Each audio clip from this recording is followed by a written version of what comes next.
Hello, and welcome to Things We Said Today, our usually bi weekly podcast about anything and everything to do with the Beatles, collectively and individually, past, present, sometimes future. We've been off for a little while because Ken's been ill and we didn't want to do it without him. Um, we've been all champing at the bit to talk about the anthology these last few weeks, but, we wanted Ken here to do it. I'm Alan Kozin. I'm the author of The Beatles from the Cavern to the Rooftop and Got That Something How the Beatles I Want to Hold Your Hand Changed Everything, and co author with Adrian Sinclair of the McCartney Legacy series, Volume 1 and 2, out now. Volume 3, we just got our contract for, and we're Yeah. getting into working on that now. And so I'm joined by my esteemed co-hosts, Ken Michaels, who you know is the host of the syndicated Beatles radio show Every Little Thing, and also a co-host of Talk More Talk, and he's got his own YouTube channel, Ken Michaels Radio, which is packed with Beatles-related interviews. Hello, Ken. How you feeling? Much better, thanks. I had a really bad virus, which lasted well over a week, and I could barely talk at all. When I did, I sounded like RFK Jr. You So I didn't want to, didn't want to torture scare everybody people. by trying to do a show with you guys. And I did say you could do it without me, you know. I know, but I mean, it wouldn't. What kind of fun would it be without you? Yeah. Yeah, right. welcome Yeah, back. thank you I for did that. actually make a list here of. No, I'm kidding. And Darren DeVivo, who has been a force in New York radio for more than 40 years. And you can catch his new show, Noises from the Valley, that's the Hudson Valley, uh, on WKZE 98.1 or 105.9 or at WKZE.com, Friday nights from 7 to 11. Darren is also a co host of Talk More Talk. Yes, I am. Darren? And hello, everyone. Hi, Alan, And Kit, like Ken. our last show, this is actually a collaboration with Talk More Talk because Talk More Talk is Ken, Darren, and Kit O'Toole, who I'll introduce in a second. And things we said today is Ken, Darren, and me. So, they sort of fit together. Um, Kit O'Toole down in the corner here is a podcaster, educator, teaches at Monmouth University, uh, music journalist, and the author of several books, including Songs We Were Singing, Guided Tours Through the Beatles' Lesser Known Tracks. Are there lesser known tracks? Yep. That's another show. Yeah. And Michael Jackson Fack, All That's Left to Know About the King of Pop. For people my age, that would be Elvis. Yeah. His sort of father-in-law or something. I don't know. Anyway, I thought that would be Kit, Rudy Valley welcome for you. back, and good to have you in the mixed, collaborative, talk more things we were saying. Talk more about things we said So today. today, that's right. Thank you, Alan. Hi, Ken. Hi, Darren. Always great to be with you guys. So we're going to talk about the anthology, and we have Ken's news before that. But even before that, Kit went to see Paul in Chicago. Did you go to the very last show of the tour? Nope. Went to the very first. Went to Okay. the very first, yeah. And it was at the United Center here, which is, the biggest indoor venue that you can play. And I mean, it was a great show. I mean, what a shock, but I mean, it really was a variety of ages. Around me, it was basically like my age and up, but it was still, I saw kids around buying the merch and that kind of thing. Really enthusiastic crowd. He didn't really change the set list, No. not surprising. But I thought he was in good voice. I mean, whatever he's doing on this tour to preserve his voice, you can kind of tell. I mean, there are certain points where you can tell he's saving his voice a little bit, maybe not hitting quite those high notes, maybe talks a little bit, speaks the words instead of singing them, just in little parts, Mhm. but nothing major. And it really, I know we've all seen him do Here Today a number of times, but that was one of the highlights of my show. I thought um, he seemed a little more emotional that night, and when he started, and of course, was going up on that platform, and there was the starry night sky in the background, and I mean, there was like a hush that fell over the whole crowd, and by the way, that was a sold out crowd.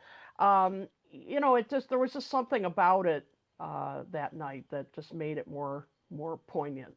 I'm not quite sure how to explain it, but he of course did do Now and Then, which was a Mhm. treat to hear that live. I for the first time, I'd never seen it.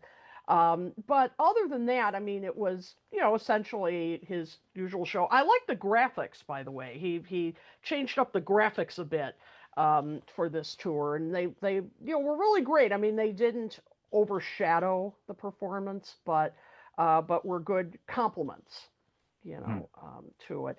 As always, played almost 3 hour show. Never took a sip of water that I saw. Um, 83. How does he do it? No. I'm amazed at no bathroom breaks either. No bathroom. Yeah. Well, that could explain the lack of water. Mm. Well, Yeah. we never thought about Yes. that. Yeah. Something about this tour, there have been excellent video and audio recordings of most of the shows, and like the videos are full length, and it's they're getting out there. In fact, both Chicago shows are out there. Yep. Both Atlanta shows in soundboard. So that's pretty good. Anyway, good. That sounds like fun. It really was. And How did and It looks like he is. This is the end of the Got Back tour, Right. apparently, Mhm. because in his current email newsletter, he says, did you see the Got Back tour? And he talks about it as if it is like, okay, it's a wrap on the Got Back tour. Did you see any of it in these, like, from what, 22 to 25? Uh, Okay. and then he asks, where would you like Paul to go? Where are you? Where would Mm. it? And so that sort of indicates that he's planning to go out again. Um, I didn't answer that survey, because I know that he's not coming to Portland. There simply isn't a place in Portland big enough for him to do. Although if he wants to do a small venue in Portland, I could probably recommend some to him. You could Mm. hook him up. So, We okay, do so know he's going to play the UK next year. We mm, just don't know when. Right. mm, you yeah, should put the Cozen household and see if someone gets back to you. Alan, you never know. Paul might be looking for like little homey, intimate yeah, little shows to do. we have a lot of space. He could, and I've even got some guitars. Yeah, he doesn't have to Sure, bring his you could instruments load with him. him. Perfect. How did Help sound to open with it? It really it is an interesting choice for the store, and interesting because that's, I will say, I really felt like John's presence loomed over much of the show from Oh, the very beginning, and Help being a good example of that.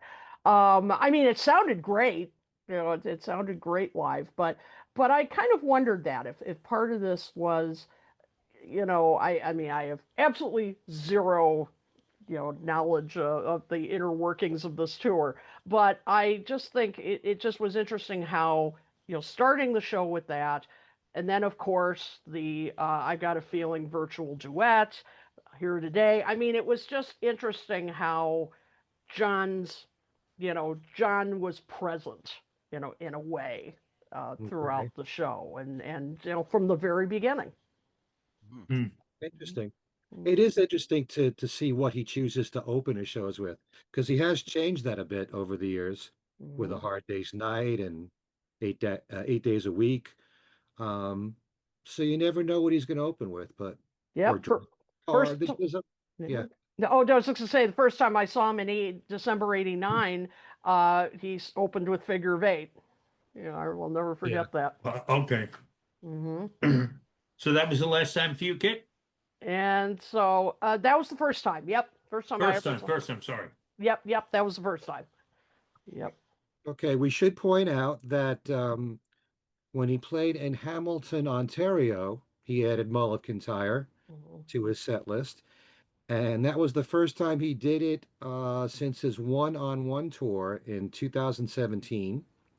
And in Montreal, he added Michelle. Yeah. Mhm. So once in a while, he'll sneak in a surprise. Mhm. I can just hear Steve Marinucci right now. He never does Mull of Kintyre in the United States. It's But you always did. somewhere else, and it's true for that matter. Mhm. So he should at least do girl school. Yeah, let's make Okay, sure we so Tim, suggest that to him. Yep. yeah, on to the news. Let's have some news, buddy. All right. On December 1st, the animated short For War Is Over, inspired by the music of John and Yoko, premiered on John Lennon's YouTube channel. The film, as you know, won an Academy Award for Best Animated Short. And following the premiere, Sean Ono Lennon, who's the executive producer and writer, appeared with Dave Mullins, the director, and Brad Booker, the producer, for a Q&A on the making of the film. And at the same time with this film, they are raising donations for the charity War Child. The John Lennon documentary Borrowed Time, which covers the last decade of John's life, was shown at a special screening at the AMC Lincoln Square Movie Theater in New York City on December 8th, the anniversary of his death. And before the movie started, there was a Q&A presented by our own colleague, Ken Womack. And that was with the film's director, Alan G. Parker. Also on that day, the film was made available for screening on streaming, I'm sorry, on Fandango and Amazon Prime, and it was released on DVD and Blu-ray. The Blu-ray is supposed to have a director's cut of the film with much more material. After all this, the film will be streamed on additional platforms beginning January 13th. And don't forget, we did our own interview with Alan G. Parker here a few months ago for this documentary. We'll have to talk to Ken and find out what that Q&A was like. Mhm. So Borrowed Time is out now on Yes, Blu-ray. Bingo. DVD. Dear Santa. Okay. Also, I forgot to write this in here, but since we have Alan with us, there will be a six-part BBC documentary on the Beatles' time in Hamburg. And little did we know, Alan is a consultant on this. So is there anything you can tell us about this, about in Okay, particular? it's six parts, deals with the 1960 and 61 visits, so they can have a second season of it, which I think they're thinking of, but I guess it depends how this goes. I've just been reading the scripts. They're written by someone named Jamie Carragher, who is a really talented young guy. I mean, he may be older than I think he is because, looking at his resume now, it's like he's was already a writer on Succession and a number of other things. I mean, to me, he seems like he's in his 20s, but he knows his Beatles stuff down cold. I mean, I'm reading these scripts. There are no, silly mistakes or, bad guesses or anything. I just, sometimes have a really hard time coming up with something useful to say about them. uh, Hmm. but so he's really good, and it's a German company making them, and the BBC picked it up for Britain. I don't know what the story here will be, but I can't wait to see it because it's really well written, and he's really fleshed out the characters in a very believable way, very consistent with who the guys are, and yeah, looking forward to it. So I don't know what else I can say really. Do they have any projected release date for this? I don't know. I don't even know if it's been cast yet, to tell you the truth. Mhm. Hmm. I'm just reading scripts. I'm not that involved in the, day-to-day business of it. But uh, well, I could say it won't be before 2026, but that leaves only about 2 weeks. That would be a miracle getting it done that quickly, but Yeah, right. yeah. It's kind of interesting because a mutual friend of ours, Simon Weitzman, just finished doing a documentary called No Hamburg, No Beatles. Right. And I think it's out already. I'm not totally sure. Does any It's of you guys know this? Oh, is it? No. It might be we'll have to contact Simon because I know it's going to have the same thing as the Miss Odell film that he worked on. Hmm. And it should be on a lot of streaming channels, but we'll get in contact with him and find out more about that. Mhm.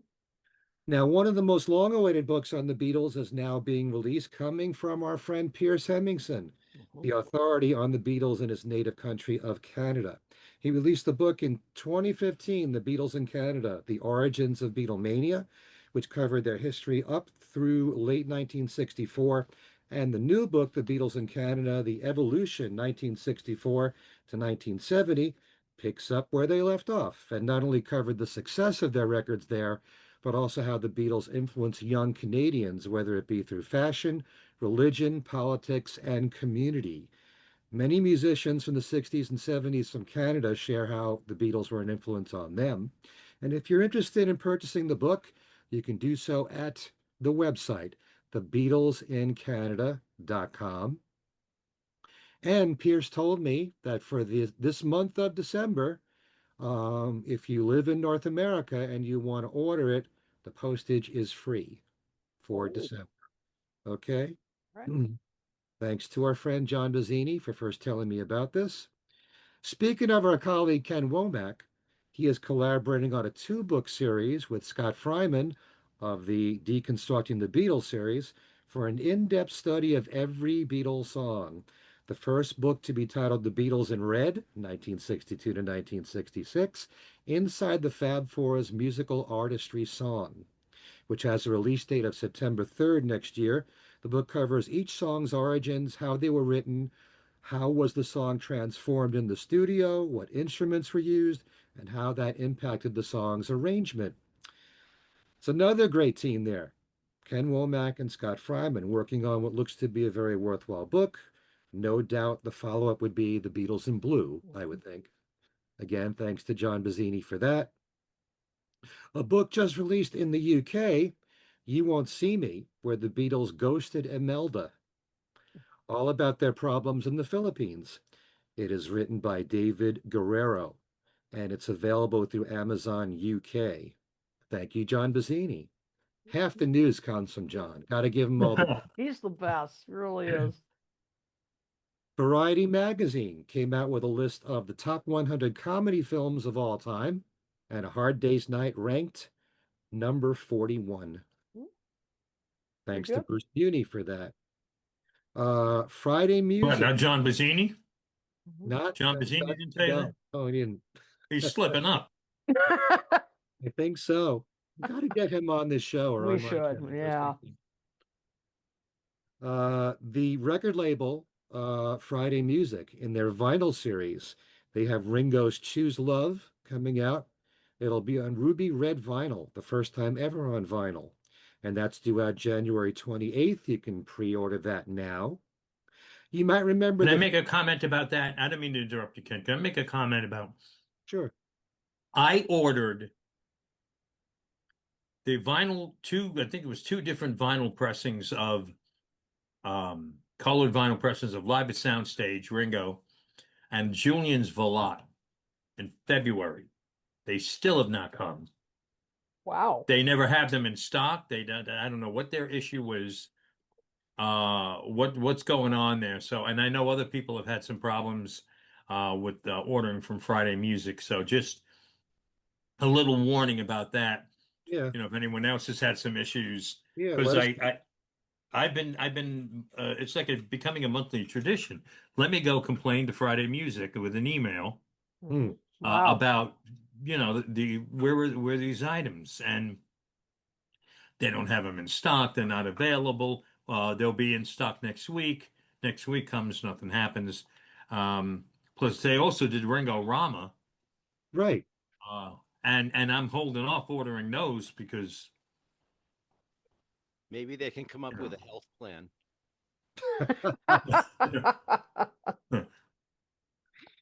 So Let's start mixing ju- politics into the show. Yeah, there you go. just just a warning, just a warning. And if anyone from Friday Music is watching, I want my records. Yep.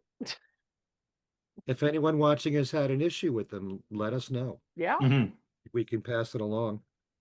Now, you might remember that 5 years ago, because you all remember everything I've said in every newscast, 5 years ago, there was a stunningly beautiful cover of Paul McCartney's song Waterfalls. It was by the duo of Lindsay and Isaac, and Lawrence Juber contributed his magnificent guitar playing to it. Well, the recording has just been remastered and remixed, and it will be available on most streaming services. Actually, it says here December 10th, so it already is. Okay? Again, that's Lindsay and Isaac with their version of Waterfalls. Um, Not the greatest news to tell you about chart performance here, folks. The compilation Wings, which came out recently, debuted at number 68 on Billboard's Top 200. Now it's off the charts completely. Oh. Also, the Beatles Anthology debuted at number 48, and that's off the charts.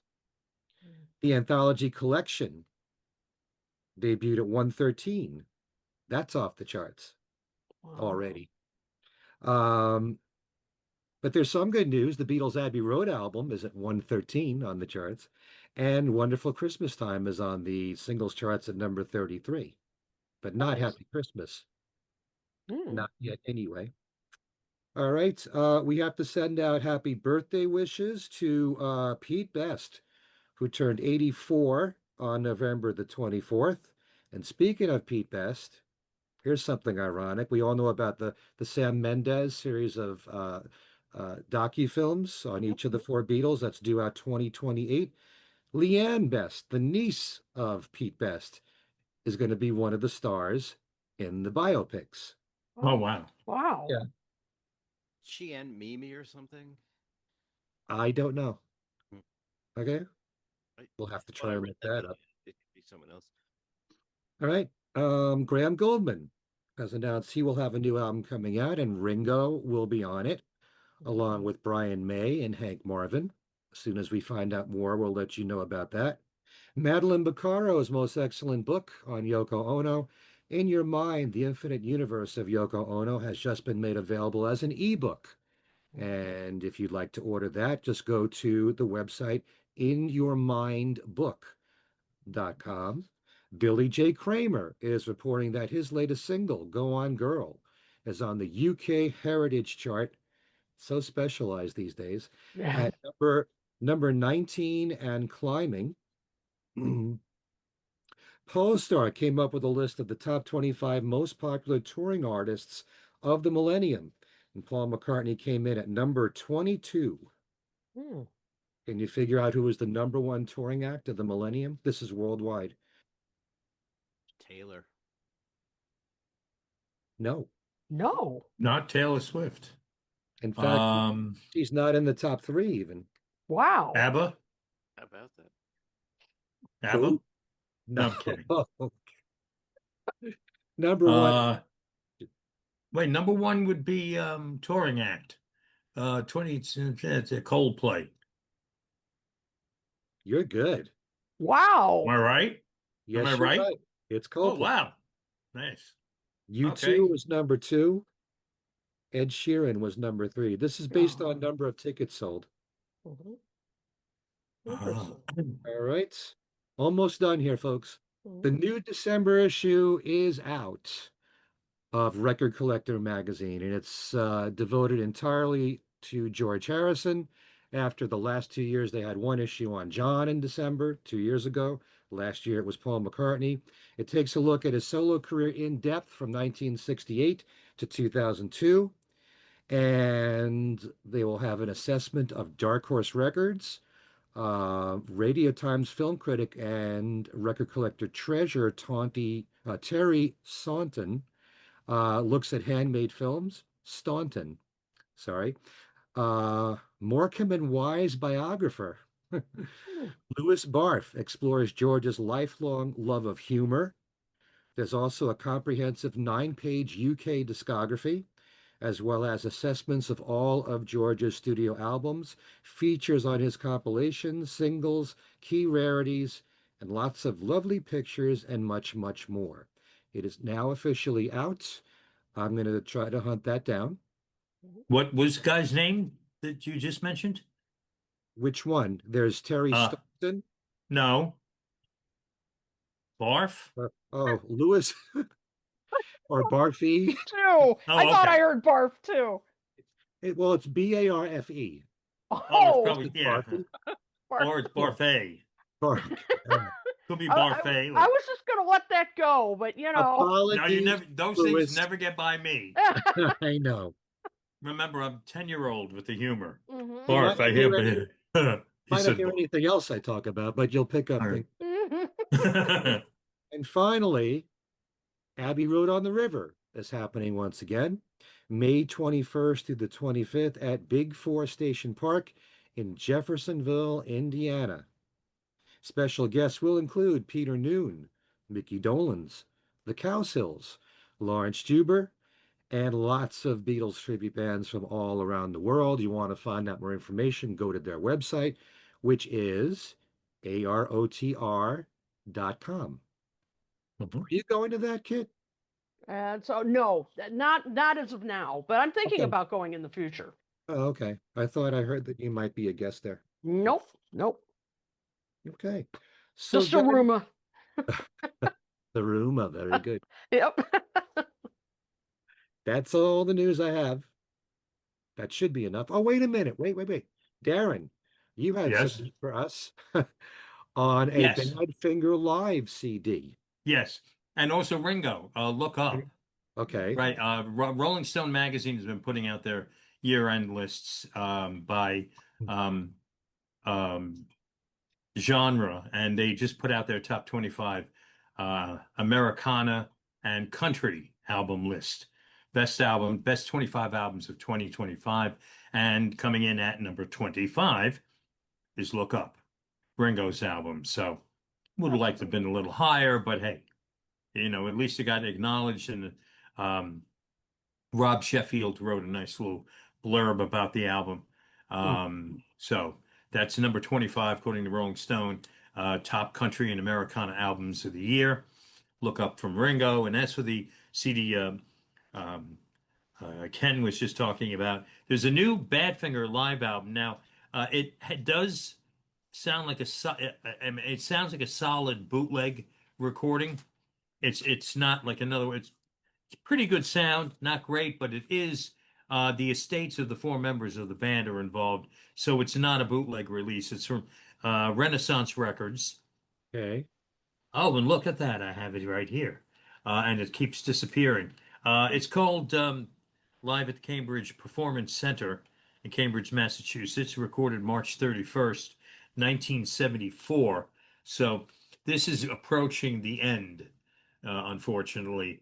Joey Molland, of course, would leave later in that year.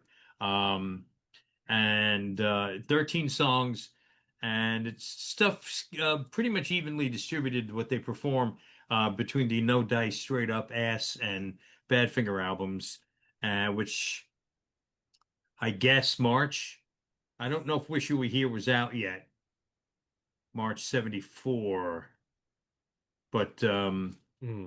nothing from Wish You Were Here, and a cover of Dave Mason's Only You Know and I Know puts a wrap on the album. So it's kind of hard to see it with the glare, and I'm Yep. gone.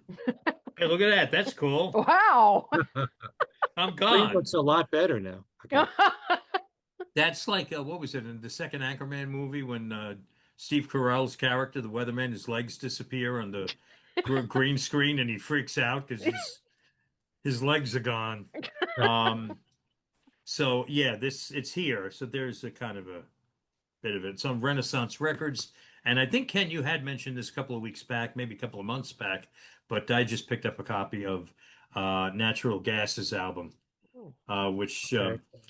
you forget what kind of a supergroup they were. You got Joey Molland from Badfinger, Mark Clark from Uriah Heep, Jerry Shirley from Humble Pie, and Peter Wood, who was with Sutherland Brothers and Quiver. They did one album as Natural Gas in '76. Felix Pappalardi produced it, and it is now out on Iconoclastic Records on CD, which I think is the first time for a CD for this album. okay. Okay. So Hmm. it's somewhere over there. It's here, and you'll be able to see your copy when it comes in the mail. Oh, And there then you I go. got this. This is the new Ivies, Oh, you yes. know, the continuation. This is Anthology 5. They wanted to time this so that when Anthology 4 came out, their Anthology 5 would. So maybe people might be thinking, let's get them both together. Yeah. They're getting like Chicago, numbering them now. Band Chicago. No Roman numerals. No. Ah, Okay. see, yeah, Great. Chicago was fancy.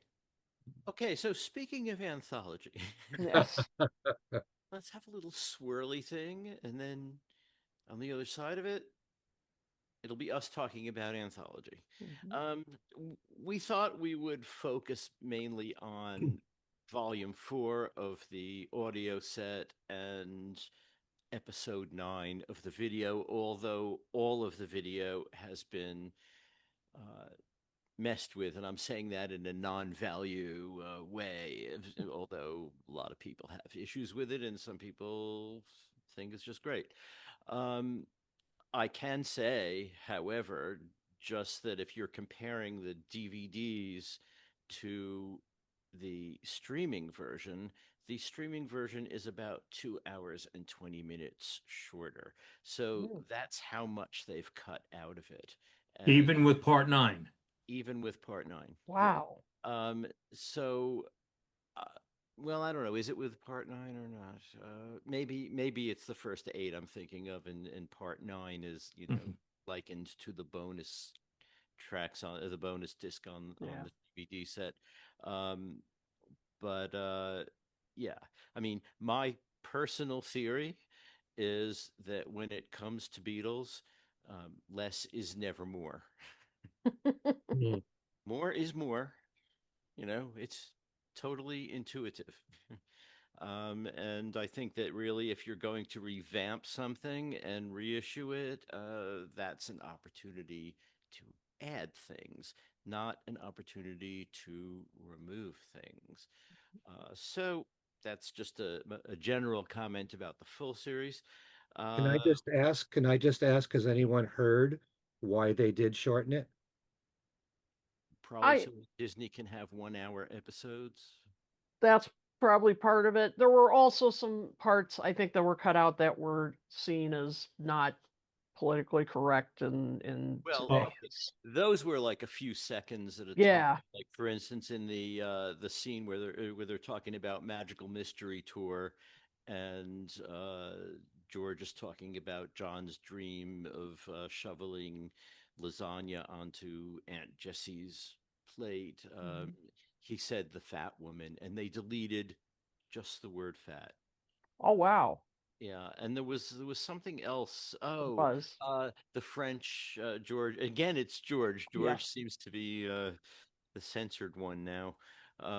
He talked about uh, playing in Paris, and he said, we went and we're expecting all these beautiful girls, and it was really just a bunch of sort of vaguely gay boys, and they took out vaguely gay, and he said it was just a bunch of boys. Yeah.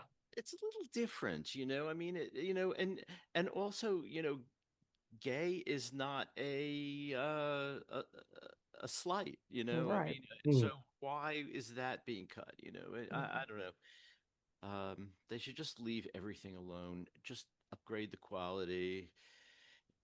and that's all we need you to do. I mean, Peter Jackson had talked about how they also wanted to change the focus to be a little more on the studio recordings and less on the live performances. But there's still tons of live performances in this because that's what they have film of. Yeah. Hmm. They didn't tend Hmm. to film all their sessions. That would have been great. But they didn't, so a lot of what they added about the recording sessions came from those little documentaries that came out with the 2009 remasters. Mhm. So not a lot new. Yeah. And there were some things, if you really want to talk about the emphasize the studio sessions. I mean, one thing they did that was nice is they added John's demo for Yellow Submarine, Yes. which we didn't have in 1995, and so that was a nice little touch Hmm. to put in there. But what they also could have done, they had an opportunity because we've all seen the so-called anthology director's cut, which is a bootleg Yep. of an early edit of anthology. Mhm. In that, they talked about the original attempt to end a day in the life with people singing Om. Right. That would Mhm. have been a nice thing to add there. Yeah. It doesn't work, but that doesn't matter. It just is an interesting idea that they tried. It's on now. It's on the Sergeant Pepper box, just as John's demo is on of Yellow Submarines on the Revolver box. So that would have been a nice thing to add, but they didn't. So Hmm. what should we start with, the audio or the video? Audio. Yeah. Okay, so we're looking at volume four, and Kit, do you want to start with telling us what your general impression of it was and what you focused on the most now that you've, had some time with it? Sure. Yeah. You were mentioning, Alan, kind of missed opportunities when it came to the series. And I kind of feel like that with Anthology 4. There's a lot that's been previously released, on a lot. I mean, a lot on previous box sets, on the 63 bootleg Yep. recordings, that came out for what, 10 minutes or something on, on iTunes years ago. That disappointed me that there was so much on there that had already been released, which I guess begs the question of, who is who is this really meant for? The set, because there has been so much that us hardcore fans would already have, and yeah, you could argue it's nice to have it all on one collection, but I just was a bit disappointed. However, there are some, um, well, sort of previously unreleased. We'll say that. We'll say that. That's on here. That, and I don't know if we want to go through the highlights yet, but I focus mainly on those, and there were some nice outtakes and so forth that I'm glad that they've released officially. But on the whole, I would say, gosh, you've got more stuff in the vault. I mean, I'm Yeah. sure. Why didn't you include it? Make it a true, new collection instead of pulling stuff off the Revolver set, the Yeah. Sergeant Pepper box set. That part kind of annoyed me. So I think that's a good way to describe how I feel about it, like you were referring to, Alan, is missed opportunities. Missed opportunities is Apple's middle name. It Yes, should be the slogan. for sure. Yeah. Darren? Yeah, exactly what Kit said, and then some. I think the breakdown was there are 36 tracks on Anthology 4, and it clocks into 2 hours. 36 tracks, only 13 are previously unreleased. So you got 23 songs that we've had, as Kit pointed out, excuse me, that you know, I could see if they had to repeat a couple, or if there were a couple of really can't misses that um, they want to include again to to flesh out the story. But just roughly 2/3 of Anthology 4 stuff that's out there. Granted, scattered around on box sets. Um, in a way, this kind of serves as a sampler of Yeah. some of the box sets that are out there. Um, Only two recordings from the bootleg recordings, 1963. First two songs on Anthology 4 are from those. That was made available digitally. Kit mentioned them just now. If you're going to repeat things, give us more of those. Hmm. Because I'm sure the majority of Beatle fans don't have or never realized They have that they were available. So, they've reissued it now, and they've reissued it in Apple's lossless format, ALAC. So you can now get it in better quality than when they originally released originally put it on. Oh, I mean, I hate to be a caveman, but in my mind, I'm like, if it's not on vinyl or on a CD, I'm not seeing it here. it. Yeah. Um, but you know, but still, it would have been that would have been something to dig into and repeat tracks, a lot of them. But I mean, there's an entire side 5 of Anthology 4 is all previously released takes off the Let It Be and Abbey Road box sets. Side 6 is the 3 new songs. So that they actually didn't even come up with enough to completely fill 3 LPs. Free as a Bird, Real Love, Now and Then. That's side 6 of the if you're going with the vinyl anthology. The fourth side of Anthology, you get the instrumental take 4 of Hey Bulldog, which we've never had before, right. which is cool. Mhm. But then the rest of side 4 are all off the White Album 50th anniversary box set. So, you know, there's two different ways of looking at it. Treated as sort of a sampler of these box sets that are out, and all of this material kind of collected together in one place. You know, is that important to you, or are you like a stickler for 2/3 of this album have been released already? What's the point? It's a money grab. Yeah. You know, I don't feel that strongly about it being a money grab, but I just question the way they did it. And it's also, if you think about it, kind of awkward in that Anthology 1, which has been remastered and is available again. Anthology 1 has just beginnings to what? Some point in 1964, 65, 64. Hmm. Anthology 2 handles the middle period, later years, or Anthology 3. And then 4 goes back and sums it all up all over again. You know, it just seems like you went chronological through 3 double albums, and 4 pops up and is a mishmash of the whole history. So, Yeah. you know, again, I don't want to be offensive to anyone at Apple or anything or Universal, but it doesn't just seem like they were all, it doesn't seem well thought out, especially taking into consideration that 2 years ago the red and blue albums were reissued, which to me seems even more pointless now, Yeah. because it was clear that those were done as a vehicle to give us Now and Then. Right. You're going to tell me they did not have Anthology on their drawing board in 2023? Mhm. I'm sure they knew they were doing something with it Now and Then. And this release of the anthology this year, that makes a little more sense. But hey, Hmm. when it all comes down to it, it's Beatles.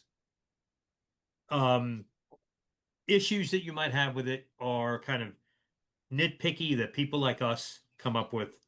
Uh, they're well presented. The music you can't beat.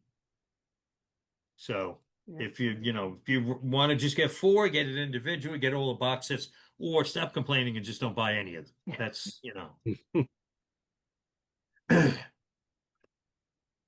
I think that'll do it. Okay, so Enough Kevin. for me. Now that I'm not getting any more service from Universal or Apple now after that. So, I just did the other day a show on the anthology with Al Sussman and Bruce Spicer and Steve Marinucci. And one very important point that Bruce in particular wanted to bring up is, and this is going to be a running theme on lots of podcast shows. Who are you aiming this to? Yeah. Right. When the Beatles Anthology first came out in 1995, yeah, there were the hardcore fans that were really digging this, but it also introduced the anthology to a whole new generation of fans, Right. brand new fans. And I think maybe the mindset of Universal and Apple and Disney is that they're trying to do the same thing now, 30 years later, because a lot of the hardcore fans that bought it in 1995 are not going to care that much about getting volumes 1 through 3, even though some of the songs have been remixed. I really, have to listen far more carefully to everything in volumes 1 through 3 Me too. to notice all the differences. I think there's a big difference in volume 1, which we might get to later. But I think that that's who they're aiming this towards.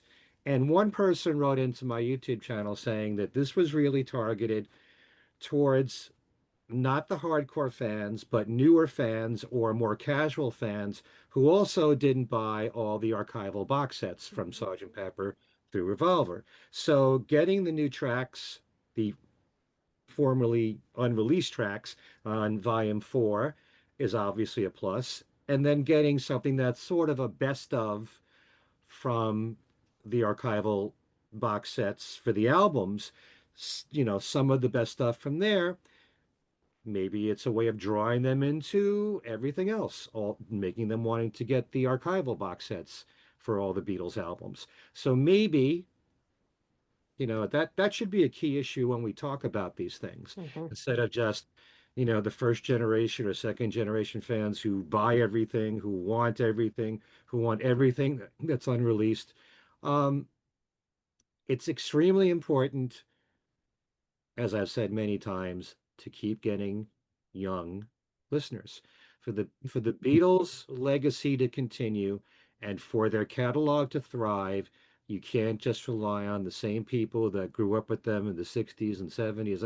If they get older, eventually they'll die off. You have to find new projects to introduce them to the Beatles. Yeah, yeah. Whether it's 8 days a week, the film, or Beatles 64, or whatever it is, And you have to be thinking about that. um, you reported to us on the chart success of the anthology. So Right. would you say that that shows that their theory is working? No, Right. I wouldn't I either. So, they could at least cater to the people who are buying them, who got them down to, 148 or whatever it came on, is basically us. And but it's not what we want. We're buying it because we buy everything they put out, but in a way it becomes abusive, you know, Mhm. because what we really want is other stuff. And they know exactly what we want because we're here saying it constantly, and every other podcast is saying it constantly, and people online are saying it constantly, and they know it, and they don't want to market things to the hardcore fans. And I think that's insane. You Mhm. know, um, here's the thing, when we talk about worrying about, offending someone at Apple. Um, when I was at the Times, I reviewed the first BBC thing in 1994. And basically, what I said is, you know what? It's nice that they're finally putting out a 2 disc set of this stuff, but, on bootleg, there's at least a dozen at the time, and now it's more like 25 uh, discs of this stuff. And my editors kindly illustrated the review with all bootleg covers. Mhm. Um, Bizarrely enough, the Capitol promo person took the bus in from Jersey City with my editor and went up to him and actually said, it's not fair having Alan review these things because he knows the stuff. Hmm. But then, Shame on you. yeah, yeah, what do I think I'm doing? So then a year later, I went to London to do those anthology interviews. And while I was there, one of the people at Apple came up to me, and I neglected to mention that in this review of the BBC set, I said, Apple is really a bad conservator of the Beatles' legacy. And someone came up to me at Apple and said, "Er, did you once write that Apple is a really bad conservator of the Beatles' legacy?" And I said, "Well, you know what? I like the anthology. You're obviously on the right path, but I'll tell you, if you keep putting out stuff like you've done until now, I'll say it again." So here I am saying it again. Yeah. And a You fist know, fight broke out. Okay.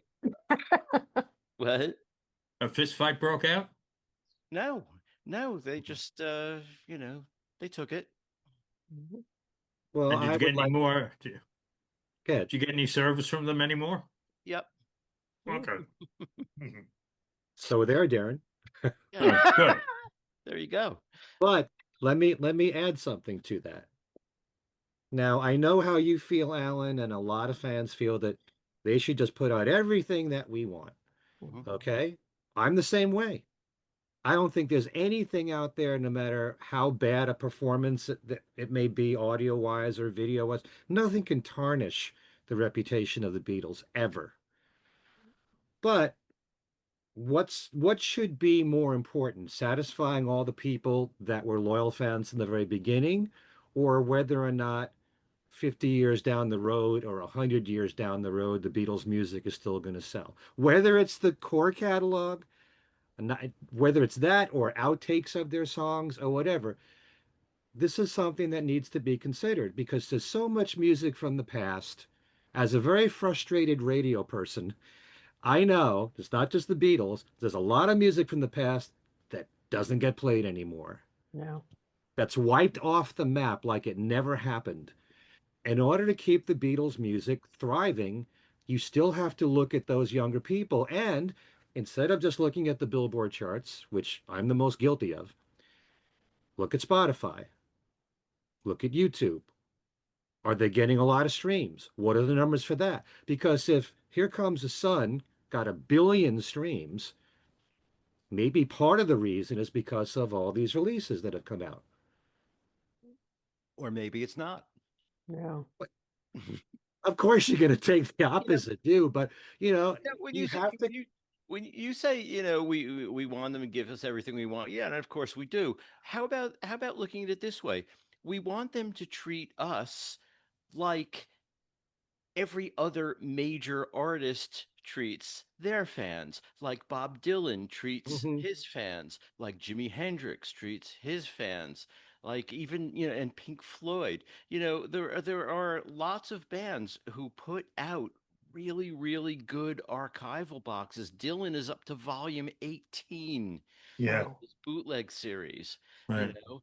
And plus there was that one time when you bought like the very big 1965-66 studio outtakes that basically was all the studio outtakes, which is exactly what we want from the Beatles. Mhm. They said, by the way, since you bought all of the studio outtakes, we're going to send you absolutely free a download code for you to download every single live performance of his from that period. Wow. That is treating the fans well, Mhm. you know, and I don't think Dylan's sitting there wondering, well, I don't know if people are still going to listen to like a Rolling Stone if I don't put out more and more compilations of exactly the same stuff I've already put out. I wonder if, Point. yeah, This is a you good know, argument, but I see both sides. yeah, I wonder if part of this is, from the success of the one compilation. Now, this is obviously Mhm. before the Mm. streaming era and everything, but I mean, I know a number of my friends who were not big fans. As much as I tried to convert them, they bought that collection. I mean, a Yeah. lot of people bought it, and it was, I think it still wasn't the number one selling album of the decade. I mean, Yeah. It's so their biggest selling album. yeah, and of course that's a compilation of stuff that's been released many times before. Ah, there you go. There you go. Yeah, it's Got the hat. Oh, I didn't plan this at all. But I'm wondering if they're thinking, well, maybe we could repeat that somehow. That we can still attract younger fans. Um, Look what happened with the one CD. Well, except I just think times have changed. Yeah. That was in 2000. That was, yeah. and it was a single disc, and you could, okay, when one came out, I treated it with absolute derision. Hmm. I admit. When One Plus came out, and they also gave us all the videos, I Yeah. didn't treat that with derision because that seemed to be the best of both worlds. You're giving people the hits that they, okay, fine, but you're giving us the promos that we've only been able to collect on bootlegs. So that's good. Hmm. But the anthology, I just don't know really. Yeah, everyone is asking who is this for, and everyone is also saying it's not mainly for us. I mean, I enjoyed it because it is what it is, and it was an interesting box set when it came out. It was an interesting video when it came out. I liked it as it was. I think on the video, the quality is better now than it had been. I mean, I've done some direct comparisons with the DVDs, and the DVDs look a little blurry now compared with new stuff. But Yeah. uh, but then there is the removal of the 2 hours and 20 minutes. Mhm. So Yeah. I think they could have what's up? probably scaled it back, scaled this whole anniversary reissue back by putting the documentaries as they were released in 95 on Blu-ray. Mhm. Mhm. Improved picture, all of that, which they did. Put them out on Blu-ray because they have never been out on Blu-ray. And then devise some sort of companion album, even if you packaged it as being the best of the anthologies, which they sort of did. Isn't that the the Tomorrow Never Knows album, which was only made Right. available digitally? Yeah. But there are like extremely expensive vinyl copies of it floating around out there. They kind of did that already. Put Tomorrow Never Knows that you have one. Tomorrow Never Know. Put that out with a different title. Maybe add more material to it as a sort of sampler, or single out unreleased tracks. Not Guilty. Um, What's the New Mary Jane? The things that were appearing legally for the first time Yeah. when they came out on the anthologies. Um, Give us clean versions of some of the early tracks because I never really liked when it was almost like a radio drama, radio documentary with the overlaps and the talk up segues, that were at the beginning of Anthology One. You know, Yeah. Give Me Cry for a Shadow without narration over the intro.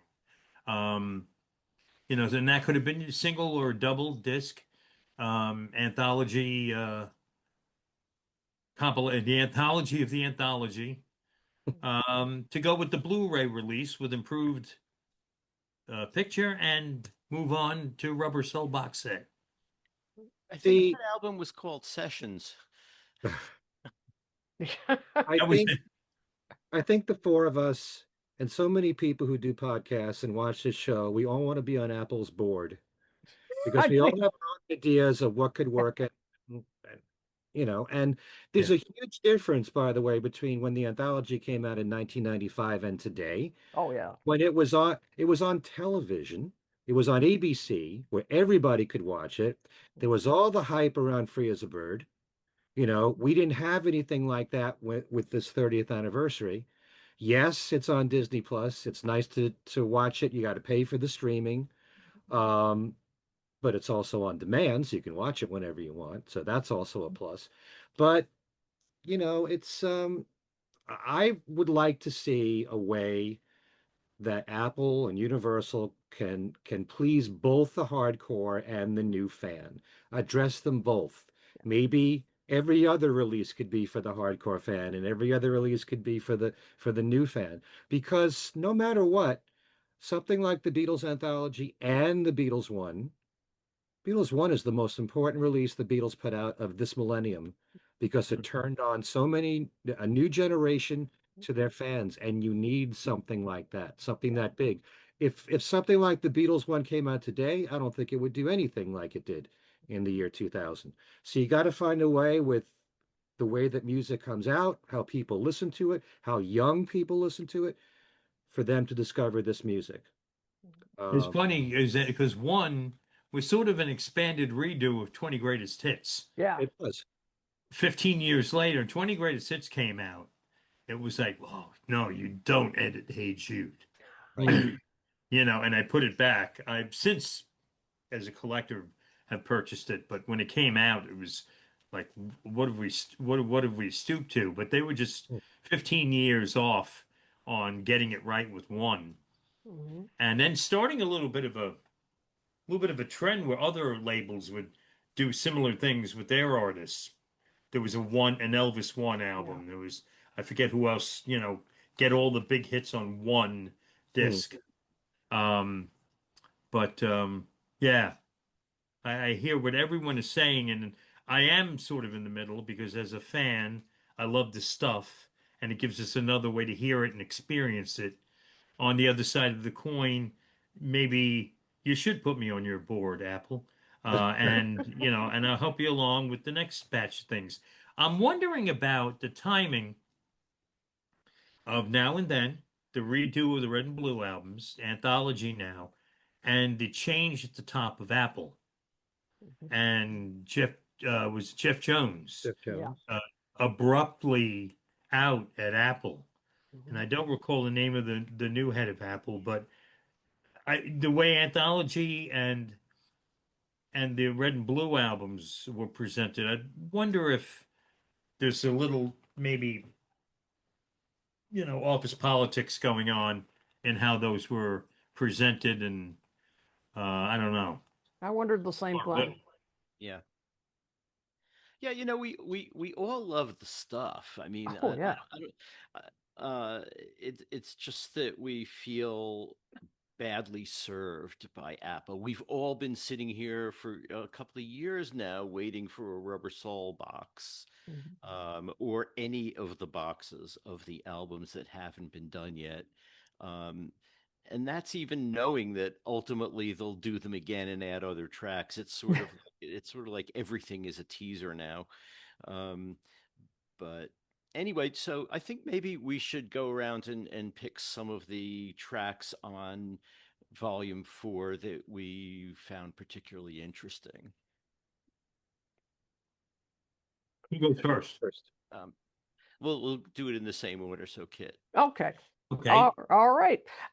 So yeah, as I said, I was mainly interested um, in the stuff that hadn't at least, officially been released before. And there were some nice highlights. For example, I liked Take One of I Need You. It sounded very different. It almost sounded more like a completely unplugged kind of version, which I liked. That's not a bad thing at all. I like the version with the pedal electric guitar, the backing vocals. But this was kind of a nice stripped down version. I like George's voice on here. I think it's Yeah. strong. You can hear Paul kind of figuring out his bass lines in the background. I just think it's a great look at the making of a really um, you know incredible song. I think this was released on YouTube, but before this album came out. But the Take One of In My Life, wow! I can't believe that was the first take, because John's vocal on this was just beautiful. The backing harmonies are not as prominent as on the final version, but they're almost fully formed. Ringo is rock solid, as he always is. No wind up piano yet. of course, on this version, but John's voice is the star here. I just thought, again, couldn't believe this was take one. Those are a couple. I liked Baby or Rich Man, takes 11 and 12. That was kind of interesting. I love um, John and Paul asking Mal for cokes and some cannabis. So they said that was fun. Yeah. And love John crying out, "Let's hear some rhythm and soul from London," and this did sound a little more soulful. Yeah, I really like hearing Paul's bass so loudly here. John's vocal, sort of unadorned. His falsetto hit some nice falsetto notes here. I really like this. It sounds a little tougher with John's vocal and that prominent bass line. And I loved how John was clearly having some fun too when he was rolling his R's, singing "You're a Rich Man." That was fun. Um, I like having the rehearsal of "All You Need Is Love" Mhm. uh, on CD. I think we've heard some of that before, and it's a rougher start to the final version, but they're rehearsing it. So, of course, strings aren't flawless. They're still trying to work out the arrangement in some cases, but I love this stuff. I love, hearing songs in progress. And finally, the "I'm the Walrus" take 19 with just the strings, brass and clarinet. I mean, what an arrangement. I mean, yeah, we've heard this before, obviously, in the song, but to hear it by itself, what a, you know, what an incredible composition. I mean, it's so avant-garde, and I mean, you really hear that when it's separated from John's vocals and the Mm. he who has, that Yeah. all that. I mean, it's fascinating. I mean, it just shows you how, the Beatles were just taking chances like crazy at this point. I mean, it's such a Right. whacked out, but it works.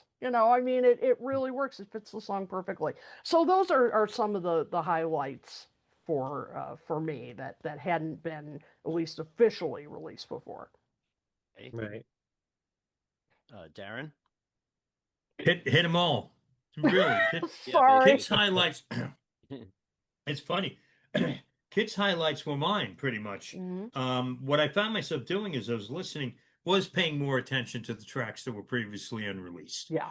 Um, and I made a note here. The first note I made was take 6 and 7 of every little thing, saying interesting breakdown of take 6, which I didn't get into details of what I found interesting about it, and I don't recall now. But it was interesting when I was listening to it and taking my notes. And then next, take one of "I Need You" with George's vocal. Mhm. Um, for maybe the third singer in the band who was still in a way finding his way. Dead on vocal on take one Yeah. was very cool.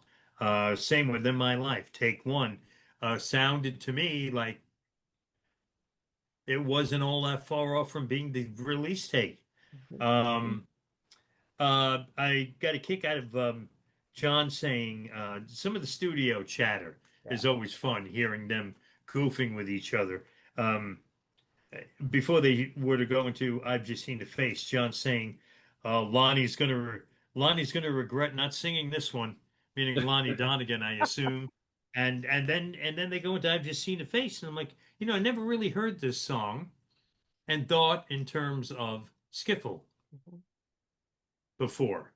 Mm. Having Lonnie Donegan's name mentioned just as they were about to go into take three.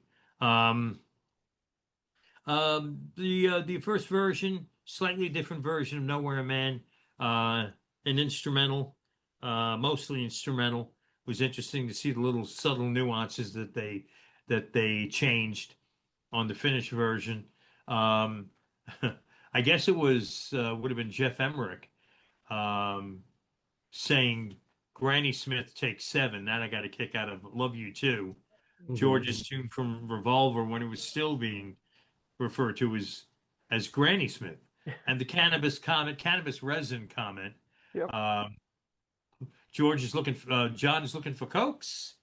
Paul wants cannabis resin before maybe you're a rich man. Um, and that was it. And I always loved them. And I don't recall which song because I didn't make a note of it here because I've heard it before on one of the box sets.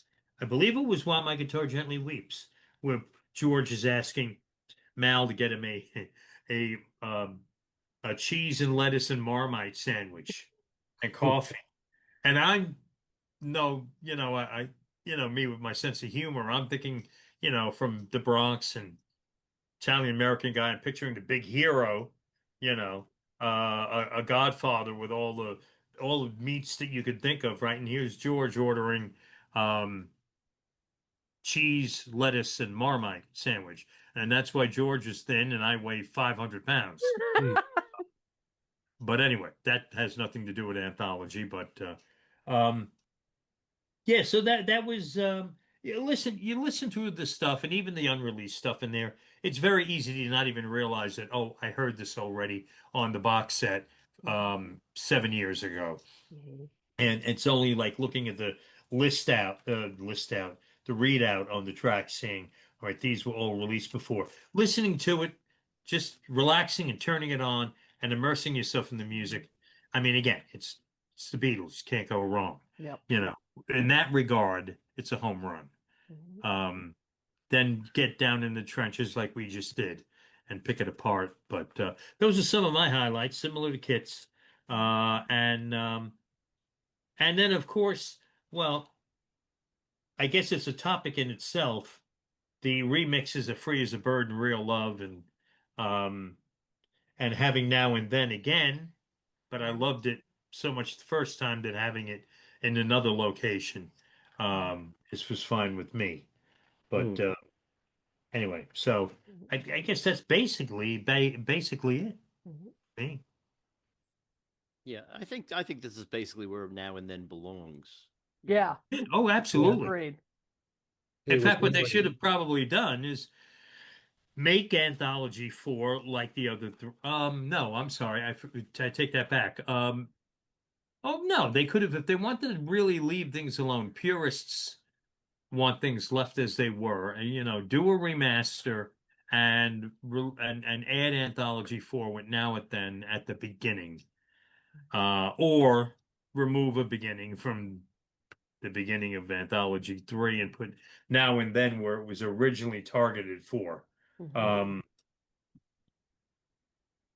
Well, if you're going we're to gonna mess with the order of the first three, then you might as well just weed all of these into those chronologically because it's kind of weird having Yeah. like I think you already said having a totally Yeah, chronological first three yeah. volumes. You get three volumes that are going era, era, era, and then the fourth volume is let's go back to the beginning really quick. Yeah. Go through the Hmm.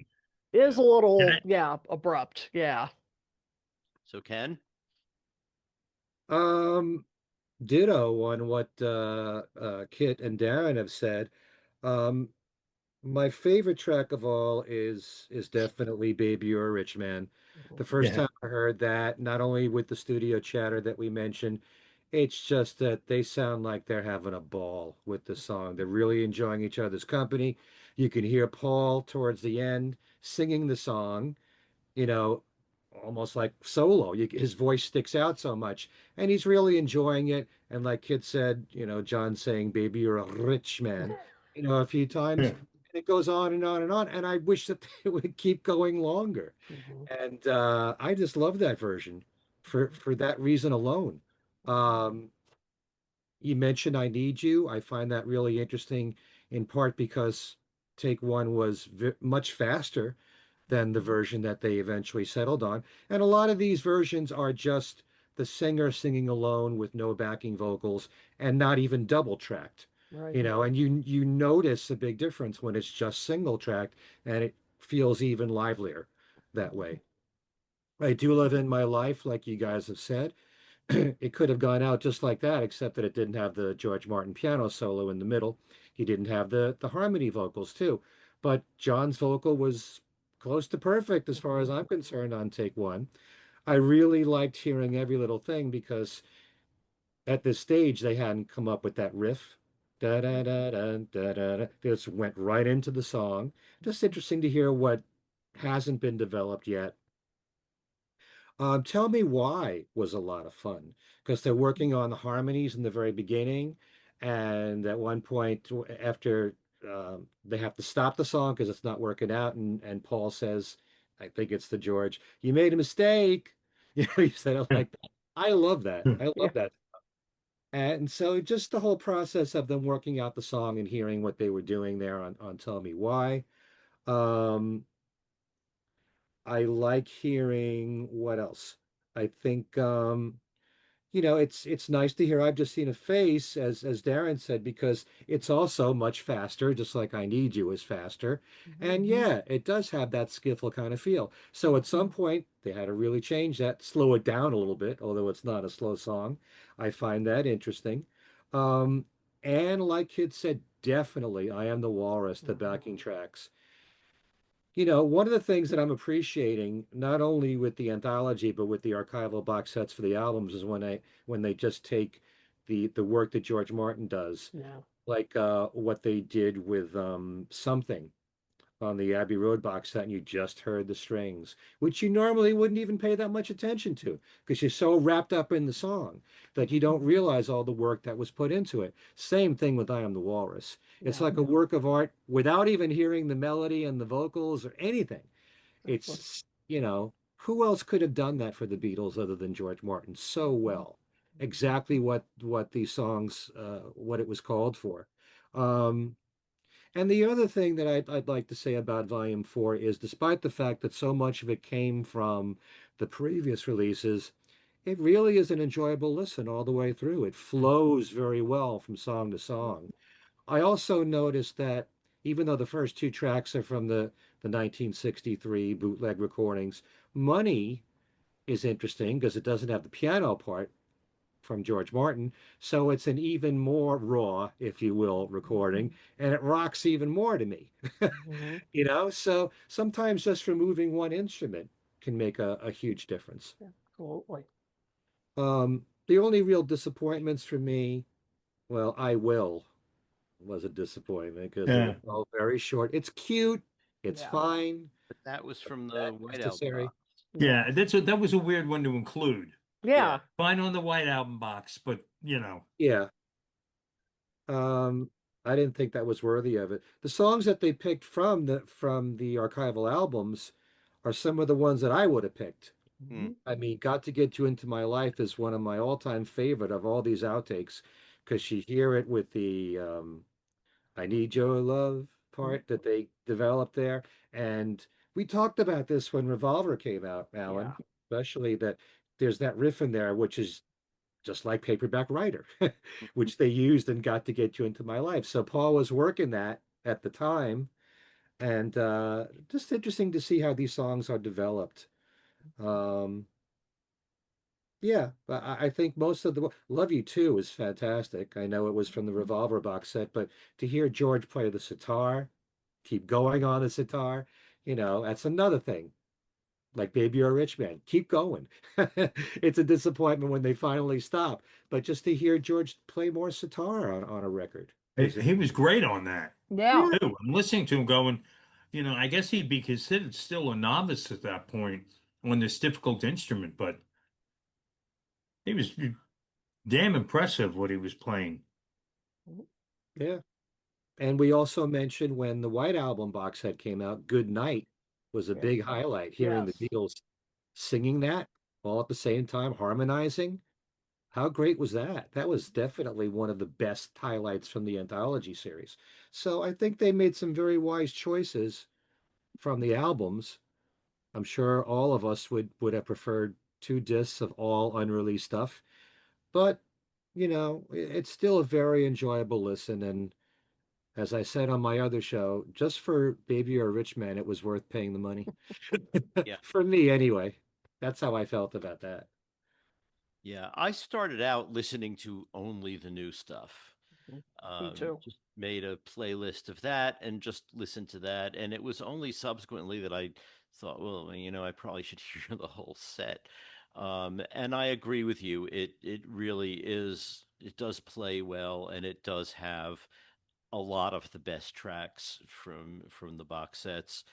Um, uh, my favorites are pretty much the same as everyone else's here. With Walrus, I think it ends kind of abruptly. I mean, I think those string parts continue a little, rising. Right. I don't Mhm. know why it stops when it stops. Hmm. Um, because there's also there's more on the released disc, you know. Um, because otherwise, I mean, if they had given you the whole thing, um, and I would have liked to have, I would have liked to have heard how it actually ended, how the orchestra breaks down once they stop and all that. But also, once you have this, a good stereo mix of just the orchestral stuff, and we already have the basic take, and the entire Shakespeare play is out there. You can get Hmm. that broadcast. That means that we would be able to make a remix of I Am the Walrus to substitute for the Pig's Dinner that came out on the Blue album. Huh. and and which, by the way, is included on, I don't know if we haven't talked about this, but they put out soundtracks to the video anthology for every three episodes. There was a streaming or downloadable anthology soundtrack, and they included the Blue album "I Am the Walrus," which I found very disappointing. But anyway, yeah, I'm the Walrus one. Baby or Rich Man, I think we all agree is the centerpiece of this set. Yeah. Yes. It has everything. Like, because the studio chatter for Beatles recordings is like, it's like an extra special prize, because hearing them talk about stuff either about the arrangement specifically or just joking around, it's just great to hear. And Baby You're a Rich Man, has plenty of that. And like you say, it really sounds like they're enjoying it. And it's kind of an unusual song. It's not like they're, sitting around playing I Want to Hold Your Hand or, for a long time. This is a weird, weird song, and they're really into it. I love that.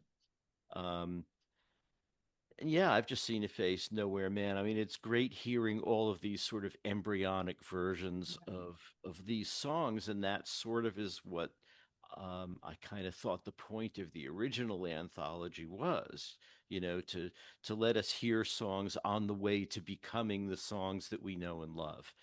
Um, so, it's great that they gave us a little sprinkling of new new tracks. Would have been great to have two actual albums of new tracks, but I hope they make it up to us when they finally get down to business and put out the Rubber Soul box, the Help box, the Hard Day's Night box, and I don't know if they're going to combine Please Please Me and With the Beatles, but those boxes too. Oh. you know okay, you've had your fun, now give us the stuff.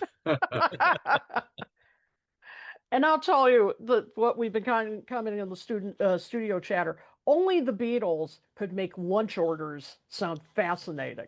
I Yeah. mean, you're listening to their sandwiches, like, wow, this is great. Like Yeah. they're just ordering sandwiches. And actually, before this stuff and other instances of them ordering lunch came out, when it used to be that the only lunch orders that we had were from the Let It Be tapes. Right. Um, you remember Melvin Records? Melvin Records was once going to put out an album called "The Beatles Order Lunch," and now they really could, because we have lunch orders from all through the the sessions. But Take my money now. Yeah. yes. Hmm. Anyway, yeah, I guess we should devote some time to the video as well, which did a little at the beginning, but specifically episode 9. Um, was everyone satisfied with episode 9? Did it meet your expectations? Starting with Kit. Oh boy, I sound like the Debbie Downer of this this episode in some ways.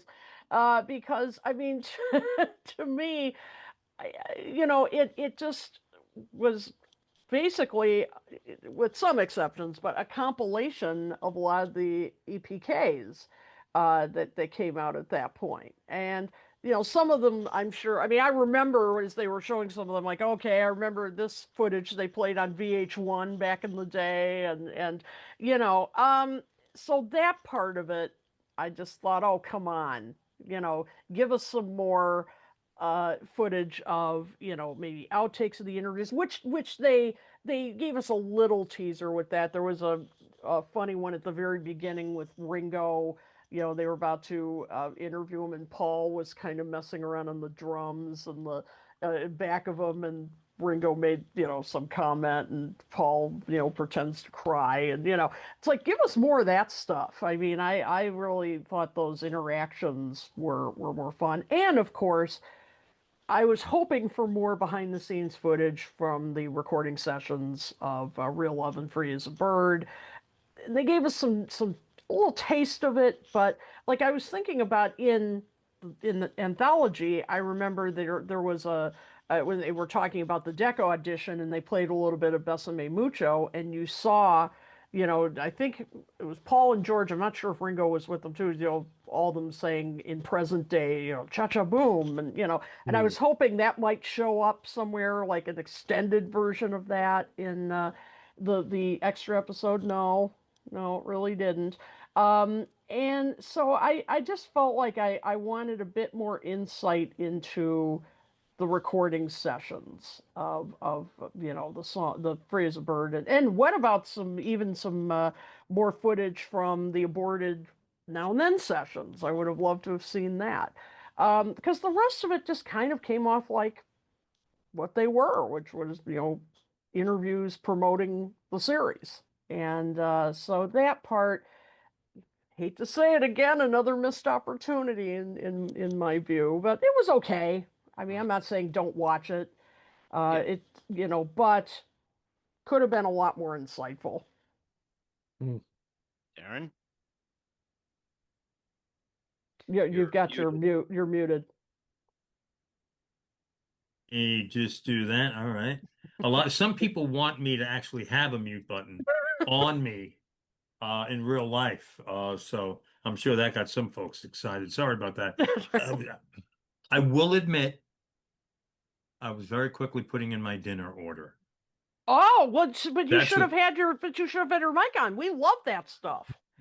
and then right on cue, actually, right on cue, you start talking about the food orders in the studio, and I thought to myself, missed opportunity, Yeah. Darren.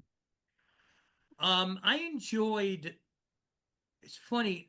I enjoyed the beginning of part four. I went into part four, part nine.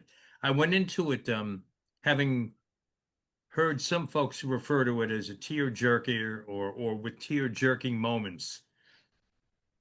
And the way it started, it seemed like it was going to head that way. I enjoyed hearing a little bit of the backstory about the fact that they were talking about doing a documentary on their history from almost as soon as they broke up. Yeah. Interview segments with Neil Aspinall talking about the Long and Winding Road documentary. I don't think I was aware of the fact that as early as 1970, Neil Aspinall was thinking about putting something together to tell the Beatles story, and that was the Long and Winding Road, which in time morphed into the Beatles Anthology. Um, so seeing the meetings that I'm sure were just, again, they were teasers, but seeing them getting back together again in the same room with the wives Yeah. for probably a meeting. It was probably the first time in who knows how many years George, Ringo, and Paul were in the same room. You wanted more of that, Yes. more of the discussion about what they were thinking of doing with the anthology. Um, and so that was kind of poignant at the beginning, but as it wore on, it kind of, all right, the emotions calmed down and we're getting a little insight on the new songs. It was it was fine. It was nothing, yeah, you learned a few things, some great footage, great moments, seeing the three older Beatles together with plenty of acknowledgments to John. But it was, didn't have didn't have me sitting on the edge of my seat. Um, as a nice coda to the whole anthology, it was fine. I enjoyed it. And it was a little interesting to see that you were essentially getting the behind the scenes of the documentary that went behind the scenes Yeah. um, at the end. So, I thought it was fine. It was, I have much more of an issue with the fact that the original was cut down as much as it was. I didn't realize till Alan pointed out we lost 2.5 hours Yeah. of footage. That was a bigger deal. That would be a bigger deal to me than whether or not part nine, you know, uh, moved me a great deal. But Mhm. um, yeah, it was interesting. It was not like, Riveting. mm, yeah, it wasn't the most riveting thing, and it wasn't earth-shattering. Right. For me personally, I always enjoyed seeing the segments when they would gather at Paul's studio, Hog Hill Mill. And I never actually had a chance, typical Darren, of sharing photos and stories on Facebook. But I went to that mill last summer and was outside the building where you can walk around the grounds somehow of the, I mean, right here, team. Get this rock, boom, off the window. That's how close I was. And imagining in my head pretty much everything McCartney recorded, I think, starting around Pipes of Peace, I think, or Tug of War were done in that studio. But thinking about the scenes with George and Ringo, with joining Paul, and I'm like, it happened right here. That was kind of cool. Now seeing it again Yeah. after I've been there, um, it was nice, for on a personal basis. But um, yeah, so again, they didn't reinvent the wheel. They didn't knock you on your behind, but it was a nice coda to the whole thing. Um, I don't have much more enlightening, uh, enlightening to say about that, but So then on to So, Ken. so Paul's people are probably watching this right now and saying, "So you were the guy that was driving up to the well, I studio." tell you the truth. No, it's funny you should say that because when we did this, it was my wife who lived in Wales for a while, and is much more up on what's the doings, comings, goings, and the do's and don'ts of the UK. She drove because I would probably kill both of us within 5 minutes driving on what is still seems to be the wrong side of the road for me. So she's whipping around, and I'm following a map that I kind of drew up myself, and to get there, and there is no restriction. It is actually a I don't know if it's accurate to refer to it as a nationally recognized walking path that cuts directly across this hill. It's literally a hill, and there's the windmill on top of this building. And I doubt very much the locals are in the dark about who owns it and what is in Mhm. that building, but there's nothing stopping us. My wife was the one saying, "Come on." She's opening the gate. We can't go up there. No, yes, you can. See the sign? I'm like, yeah, it says get out. No, it doesn't say get out. You can. So, that was pretty crazy. At one point, we get to the about as high, about midway point, I'd assume. Um, of course, me being in this incredible shape that I'm in, I was needed an oxygen tent by the time I got to the top of the hill. And I hear dogs coming, and I'm like, oh my God. Paul's sicking the dogs on us. That's right. But it was just some locals walking around going, they're very pleasant. And who owns this? No, tell me. I don't know who. But anyway, off the topic there. I didn't mean to, but um, So anyway, So as we were saying, Anthology is out. yes, episode 9, I really enjoyed it a lot. I mean, I wasn't exactly weeping while I'm watching it, but it was emotional to me. I kind of look at it in a different way. I like looking at the dynamic between the three of them and seeing how they interact with each other. I think I might spend time on that Hmm. more so than Yeah, what good they point. say, Good point. and just you know, to my observation, it seemed to me that, Ringo was happy just to be with his friends, they're Mm. his brothers, as he said many times. And George is happy that they're doing this, but he's doing it because it's the thing to do, and it's great to see him with Paul and Ringo. But Paul is definitely gung ho about the whole thing. And it comes across that way to me. He's very much involved. And when they're jamming together and it's Paul taking the lead vocal and George is by his side and he's strumming along and he's okay with it, but it's like Paul this seems to be in charge. Even if he's not in charge, he appears to be in charge. And you've heard Paul say sometimes um, that he could be overbearing, but he didn't realize it at the time. He would say, "Do I really come over to people that way?" Well, you watch him here, and you really get the feeling like he's running it. Even though the three of them are working on it together, but it's fascinating to see Paul and George opposite each other with guitars and trying to work out a song, even if it's only for a few seconds. That's what I enjoy the most when I watch these things. As far as information, I didn't know the story about Mal Evans slipping uppers in the tea for George Martin and for Jeff Emerick. That kind of surprised me that Mal would do that. Um, I found it interesting. You may not make a big deal about this, that George said at the very beginning, it's very smart that we waited till now to do this. You would have thought, well, maybe closer to the time when they were together, they could talk about it more freely. Their memories would probably be even sharper, but no, he seemed to think this was the right time for it. Um, and it's nice to see them jamming on Thinking of Linking again, something like Yeah. that. Um,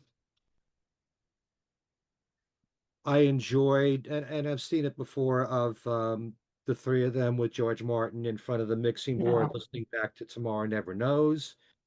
Um, I also found it really interesting how it seemed to be extremely important to the three of them that John is represented in these songs. Yeah.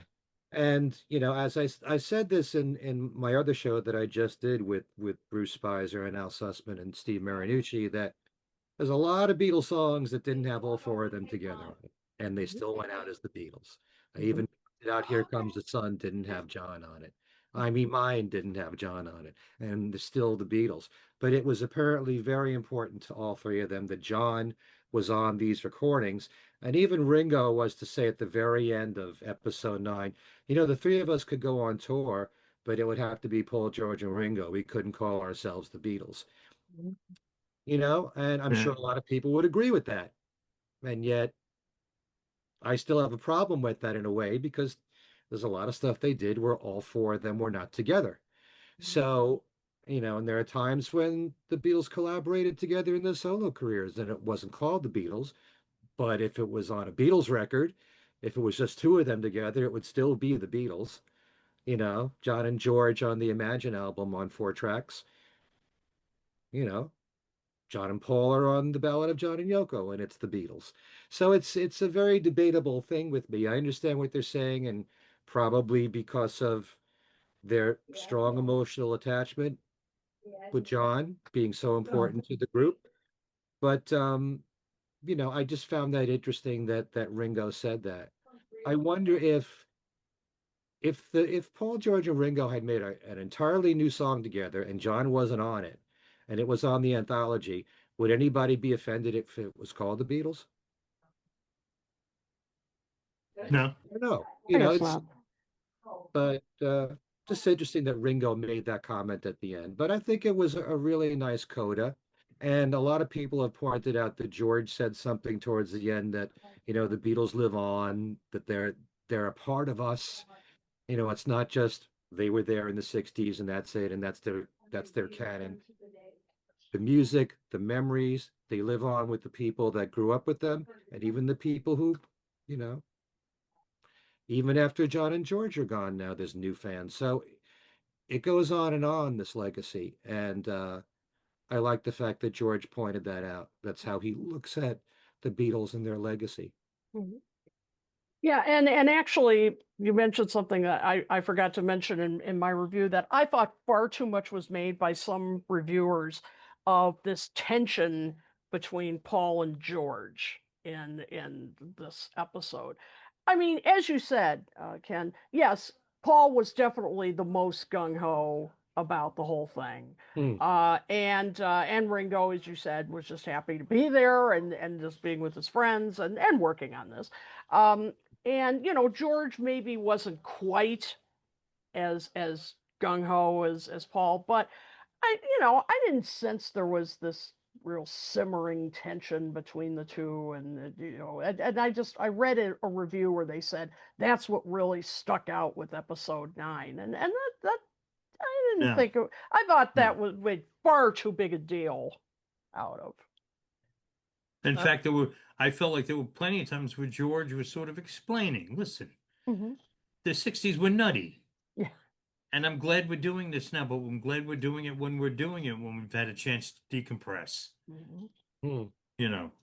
And so there was no tension that was unless you wanted to see it, or maybe you're looking for something that wasn't there. Yeah. Well, Well, it wasn't there because they didn't put it in, but True. it was there.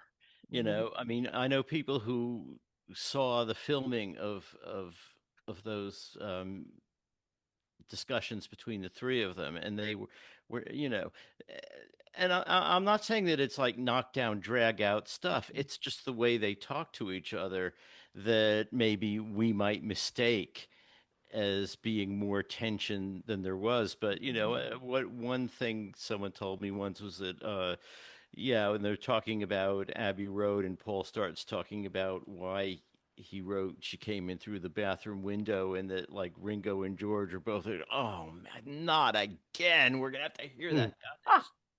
you know and plus there was the soup fight, which I've talked about before, uh in the Free as a Bird video, I think it is. You see them get out of George's car, and George has this big weird canister which he holds up and then puts under his coat. Apparently they had a fight about who had the best soup recipe. I would love to have seen that. I mean, it's not And I like always thought that was a six-pack of beer, That's what I thought. yeah, no, it was Soup? soup. six-pack of soup. Yeah. I That think could go Paul with and the George lunch each had CD. a recipe that and so they tested out whose was better, and we never forgot to find out. In fact, we didn't even get to find out that it was But but right. but Alan, what kind of tension is that? What? Yeah. You know what I mean? Yeah, Unless yeah, unless it involved, George, this sucks. And I doubted yeah, yeah, this. yeah, yeah. Would like to have seen that.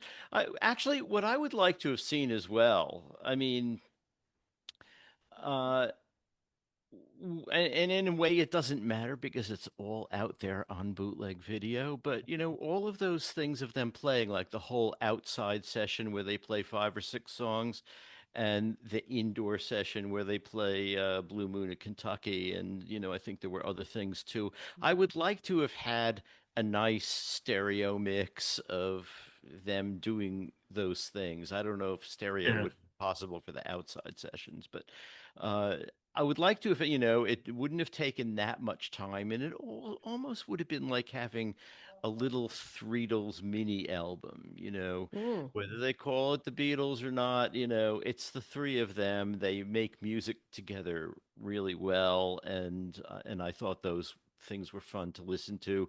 I was hoping that those things would be presented intact. Yeah. Um, I also would have liked to have seen more of the sessions of Free as a Bird and Real Love and, more about the development of those songs and what went into them and Yeah. how they showed a bit of it. And I was happy for what they did show. Um, the other thing is, Oliver Murray, who directed the revamped version of the shorter anthology, uh, says that, well, episode 9, one of the things we wanted to show was how they felt about being Beatles because we didn't get that before. I'm sorry. I got it before. In Mhm. episode 8, George does the thing that has been quoted a gazillion times in the last 30 years about how they gave their money and they gave their screams, but we gave our nervous systems. Mm, That kind of is almost all you need to know about what at least George felt about being a Beatle. Yeah. I mean, that says an awful lot about, what the cost to them was yeah. of all of this.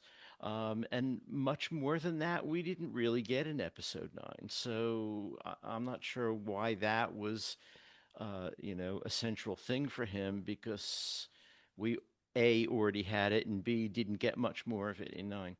Um, but anyway, yeah, I like them talking about making the anthology a bit in 9, even though it was basically promotional. Um, but yeah, I just thought 9 could have been. I had my expectations of it were pretty high, and so I felt a little bit let down by it. A Um, lot, a lot of stuff was glossed over. Yeah. yeah, and No meat and plus there was a potatoes. lot of Yeah. revamping of what was in the first 8, talking about things that we've already sort of heard, Yep. and that to me seemed like, even if it was 15 seconds, it seemed like a waste of time because we already got that. Give us something new. Hmm. We only have an hour. You're wasting, uh, Mm. and actually, who knows whether I really feel this or am simply being chivalrous so that Kit doesn't feel like Debbie Downer. Mm. No, but I I do. know you got my back, Ellen. I appreciate that. So, yeah, do we have any more that we want to say? For me, I think about the anthology as a whole. Um, I've watched the DVD a number of times. I mean, a lot of people have said to me, and then I've read people's comments that, yeah, I watched it once or twice and put it away, but I've watched it a number of times, and every time I've watched it, when you get to the end where they're showing the August 22nd, 1969 film of them out in the field with the Yeah. hat. Mm. Uh, when it gets there, I mean, I've always felt watching the DVDs like an incredible wave of sadness that Yeah. this is the Yes. end of all that. Didn't feel that in this streaming version. Mm. And I was kind of disappointed not to feel it because, they're telling a story that has basically a tragic end. Not tragic in that, they weren't all killed. I mean, Yeah. for one of them, that happens much, much later. Uh, but, the fact that they've taken us through this story where they've made this astonishing music that I always say is the zenith of Western Civ. And then they split up, you know, and I understand the pressures and the tensions and the boredom and, whatever it was that they were feeling that made them want to go on to something else, because this is the human condition anyway. But it Right. just seemed tragic to me. And when you get to that scene of them standing in the field and that, like, this is their last photo session together, Yeah. Mhm. it's just very sad. But in this version, it just was like, okay, yeah, so I guess this episode's ending. Yeah. Mhm. You know what? You know what's interesting about Yeah. seeing them stand in the field is that, they didn't really know that was the last time they would be together. Right. Mm. Yeah. Yeah. But they did not look happy. No. Yeah, John hadn't been to Toronto yet. John hadn't come up with the idea of, leaving. I mean, he might have thought about it, Mhm. because that's where he was at the time. But it hadn't become a codified thing where, it was less than a month after this filming session and photo session, he came in and said, "Yeah, I'm leaving the group." Yeah. Yeah. He hadn't decided that yet. So yeah, you're right. I mean, at the time they were still a going concern. Mhm. Absolutely. Should we spend just a minute talking about Real Love and Free as a Bird? I don't know if Mm. we've just really discussed that before. Um, I mean, I was really looking forward to those remixes. I mean, I thought this is going to be incredible. And Free as a Bird remix has kind of grown on me. I used to feel like, oh, in a way, I kind of miss that sort of otherworldly quality of John's voice on Yeah. that, and I never thought I'd say that. Right. Over time, I guess maybe I'm just getting more used to it, or I'm not sure, but I'm liking it a little better. Does this replace the original? No, it doesn't for me. Now, Real Love, that's a different story. I just did not care for what they did with John's voice. I mean, yes, it's clearer, no doubt about it, but it's almost too clear and too up front in the mix. Really dominates, and at times, I mean, it almost sounded auto-tuned to me, and that could be just part of the Peter Jackson's technology and bringing out the voices as best as they could. But I found it a bit distracting. And I wonder if it was necessary. That, I mean, sure, the original version wasn't as crystal clear as you can get it now. But, in some ways, maybe that otherworldly quality, as I mentioned, of the original mixes, maybe fit the songs a little Yeah. better. I think you're right. Mhm. When I first Yeah. heard Real Love, I liked the clarity of it. But, Mhm. listening to it over and over, John was not a guy who particularly wanted his voice to ring out with clarity because he didn't like his voice. I don't know why. It's Yeah, an incredible astounding. voice, but he didn't. And so he'd always be doing stuff to it. There'd be ADT, or there'd be just double track vocals, or there'd be re echo, and Right. and I think he might have liked that kind of, as you say, otherworldly sound that was partly a function of the lo-fi-ness of the tape, but it worked, Yep. Yeah. Um, also it was what they were responding to when they were making the record, so it was part of the performance they were recording. So now it's different than Yeah. what they were Yeah. hearing when they made the record. And I think that, I think it was great that they cleaned it up. Mhm. I think they then should have done something to it that he might have done to it, either did some kind of ADT or Mhm. something that would have done the kind of disguising that he liked doing on his voice. Yeah.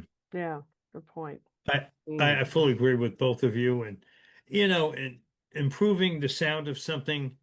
We've talked about things being remixed, the pros and cons of that. In the case of Free as a Bird and Real Love, the the weakness in the audio was the charm of the songs, the purpose of the songs. John, um, on these cassette demos sounding far away or distorted. That was the whole idea. Hmm. And it's not like, like we've talked about, not like all of them didn't do things like that intentionally over the years. Like Tomorrow Never Knows with Lennon's vocal, and uh, they did kind of suck a little bit of the life Yeah. out of the heart and the soul, actually, better when it came to the redo of Free as a Bird and Real Love. I remember when we heard Now and Then for the first time, I said to someone, and it could have been Ken because we were together when we heard that for the first time, I hope they don't do this type of cleanup to Free as a Bird and Real Love. Leave them alone. Mm. Maybe Now and Then needed a little extra work from what we've heard about the original tape. Okay, that's fine. But leave these songs as they were. Hmm. Also, Um, George's guitar in Real Love, they suppressed yes, a lot of Yeah. those little yeah. fills. Yeah, good And, point. and I don't know why they would do that. Yeah, What's the I have reasoning no for it? idea. It was weird. like little later in the song, those bits that George added, they're not there, Yeah. or Mm-hmm. they're buried. That never made sense to me with any sort of remixing. Yep. A quality that's so prominent, why bury it? Hmm. See, I've said a number of times, I don't mind if you add something to the mix that you haven't heard before, but don't take something away from it. Mm-hmm. Yeah. Yeah, Especially, exactly. Or not so much add something to the mix, something that was there already that may have right. been initially buried down. You want to bring it out so we could hear what else was happening in the song. But I know I agree with you. Don't take away. But it's really interesting what the three of you have said there because part of our appreciation of Free as a Bird and Real Love is knowing the limitations of what the Beatles had to work with and what Jeff Lynne had to work with and trying to find a way to work it out. Yeah. And and I always like Free as a Bird, and sometimes it sounded like John's voice was in a tunnel Yeah. or something like that, and it's very, very thin on Real Love, but I got used to it that way. Exactly. So it's the same problem I have with remixes today of anything for when I'm used to the originals, and I know some improvements can be done, but I had no problem with the originals. But I do like the new Free as a Bird a lot. I like the fact that they boost up the harmony vocals on there, Mhm. and that John's voice is more clear. But this is a point about John's voice that I brought up on a few occasions, especially where John's solo music is concerned, because in a lot of these box sets that Sean and Yoko have done, you hear John's voice raw. And if John was that sensitive about his voice, why would you do that? I mean, we love it. I don't have a problem with it being raw. I never did. But there was a reason why those records came out the way that it did. Would you want to hear a day in the life with John's vocals being completely raw and no reverb or anything? There Hmm. are reasons why those records were made the way that they were. But I do like the new Free as a Bird. I don't dislike it, but Real Love I have a problem with. We talk about George Harrison not getting enough credit for his guitar playing, and very often it's the stuff that you don't hear hear in the music. Certainly in the case of Real Love, you heard it.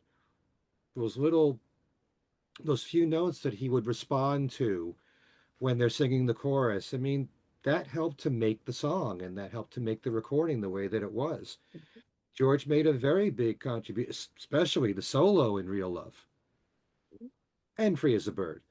But I just don't understand the reasoning behind it. I know that Giles Martin has done a number of interviews. I've seen them online. I haven't watched too many of them. I wonder if anyone's addressed this with him, why this was done. So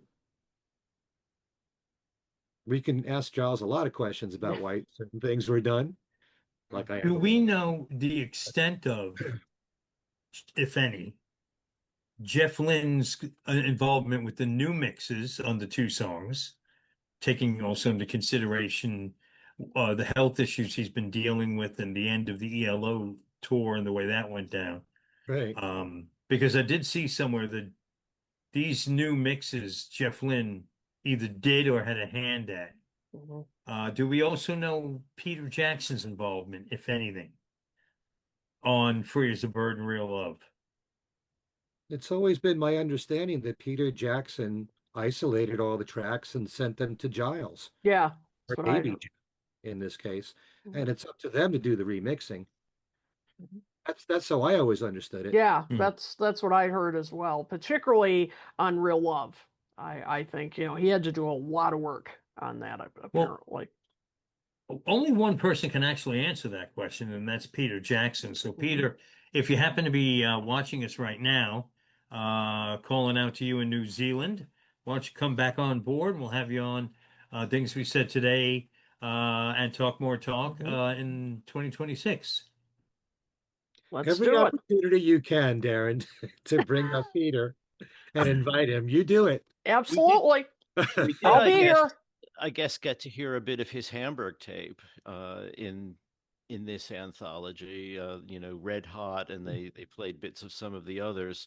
I mean, as we know, Peter owns the lowest surviving generation of the Hamburg recording, so I guess how we heard it in anthology is pretty much as good as it's going to sound. Uh, Mhm. and yeah, so Which is better. It's definitely yeah, better than it was. Yeah. That's one okay. thing Beatle fans really want now, Yes. as far as cleaning it up. If The you could Hamburg stuff, isolate yeah. all the instrumentation on Hamburg, the Star Club, but Mhm. would Apple want that? Yeah. Would it be important to Paul and Ringo and the Lennon estate and the Harrison estate? Right. Well, Mhm. what Apple wants is inversely proportional to what we want. That's for So, sure. so we can guess that they wouldn't want it. Yep. Oh, So, That's a safe bet. yeah. Hmm. So, anything all else? right. Should we That's wrap all this for up? me. It's about 2 hours. So, Mhm. Lot remember to we used to discuss. do these shows in an hour? I don't know how we did it. I don't either. We were actually just a little beyond the length of Anthology 4 right now. That's right.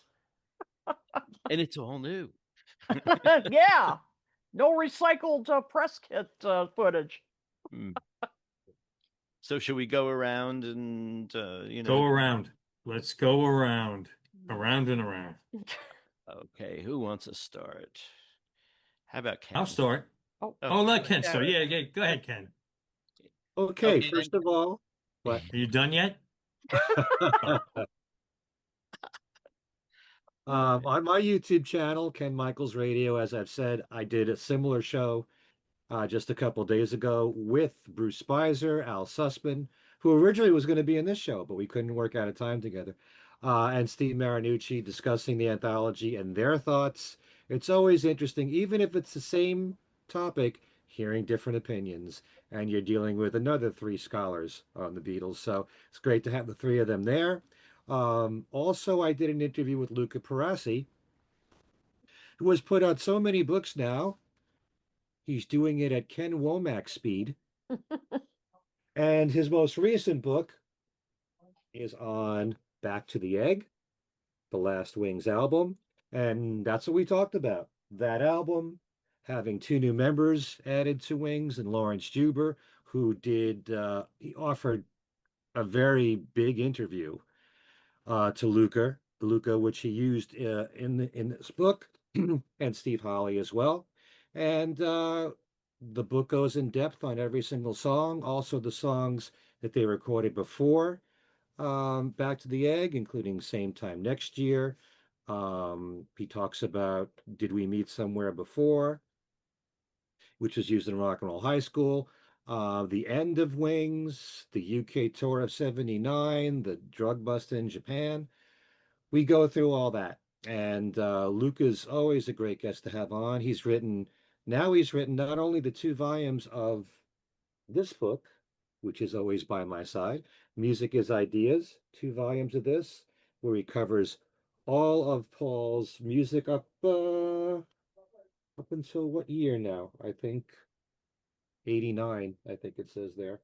But he's going to be working on that, I guess, at some point again, picking up on that. He wrote a book on Ben on the Run. He wrote a book on Press to Play. He also wrote a book recently on Ringo called I Play the Piano If It's in C.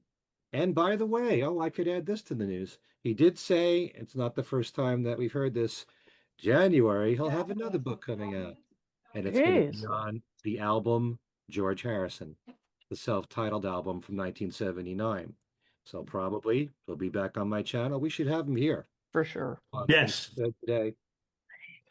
Also on my website, kenmichaelsradio.com, you always have Beatles trivia there. I have 11 prizes now to pick up, including what I just showed before, the brand new Ivies collection of demos.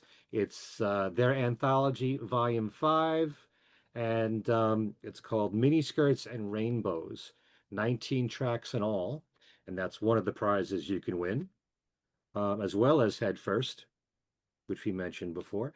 And there's my radio show, Every Little Thing, which you can listen to on WFDU's website, WFDU.FM, and type in the name of the show, and you will have the last 2 weeks of shows of what they've been airing there. And that's it for me. Okay, Darren.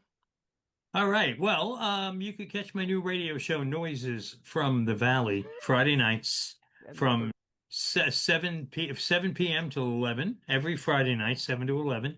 WKZE is located in Red Hook, New York, up in Dutchess County, New York State, at 98.1 FM and also 105.9 FM.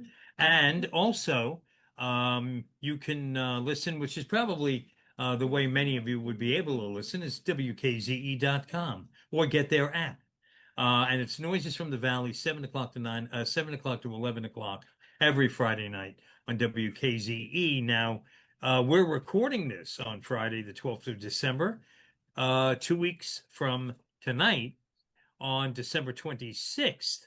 Going to celebrate Boxing Day on Noises from the Valley with the Beatles Christmas messages. I'm going to play them all 7 of them, and a little backstory to all of them, and also maybe even throw a couple of Beatle-related Christmas songs in there as well.